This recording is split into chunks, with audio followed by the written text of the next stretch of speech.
દિયોદર તાલુકાના ગોધા ગામે રસ્તાને લઈને સ્થાનિક લોકોએ વિરોધ કર્યો છે। વર્ષો જૂનો માર્ગ મંજૂર થયા બાદ પણ અમુક લોકોના કહેવા પરથી અન્ય જગ્યા પર સર્વે કરવામાં આવતા ગામ લોકોમાં ભારે અસંતોષ જોવા મળ્યો છે। ગોધા ખાખીજી મહારાજના મંદિરથી ઈસરવા સુધીનો 4 કિલોમીટરનો કાચો માર્ગ વર્ષોથી ગામ લોકોની માંગણીનો વિષય રહ્યો છે। તંત્ર દ્વારા માર્ગને પાકો બનાવવા મંજૂરી આપવામાં આવી હતી, પરંતુ શુક્રવારે સર્વે દરમિયાન જૂના માર્ગને બદલે અન્ય જગ્યા પર સર્વે કરવામાં આવતા સ્થાનિકોએ વિરોધ નોંધાવ્યો।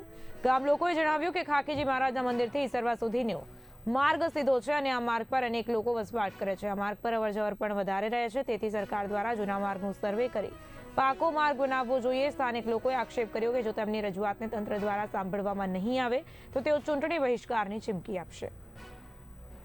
આથી હું સરકારશ્રીને અને માનનીય ધારાસભ્યશ્રીને જણાવું છું કે જે 2013થી આપની ફાઇલ ચાલતી હતી અને હવે મંજૂર થયો છે રોડ, એટલે ખાખીજી મહારાજની થળીથી નાગણસર રોડ, ત્યાંથી નાગણસરથી ગોળાઈમાં સીધો સ્ટેટ અમારા જૂના વખતમાં બસો જે હડતી તે જાહેર માર્ગ છે, એક ગામથી બીજા ગામને જોડતો છે।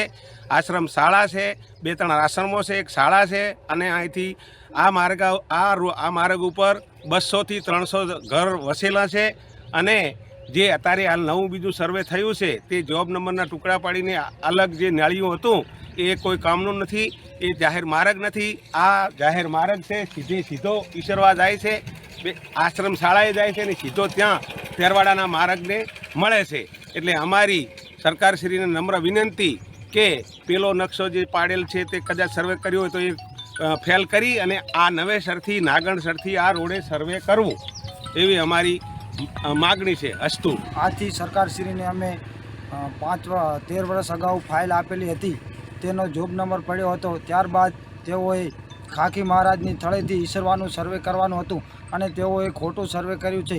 મારી નમ્ર વિનંતી છે કે ધારાસભ્ય સાહેબશ્રીને અને સરકારશ્રીને કે આ ઈસરવાથી ખાખી મહારાજની થળી સુધી આ રસ્તો બની શકે। ખૂબ બધા વિદ્યાર્થીઓ અહીંયા ભણે છે અને ખૂબ બધા 300 જેવા ઘરો પણ છે।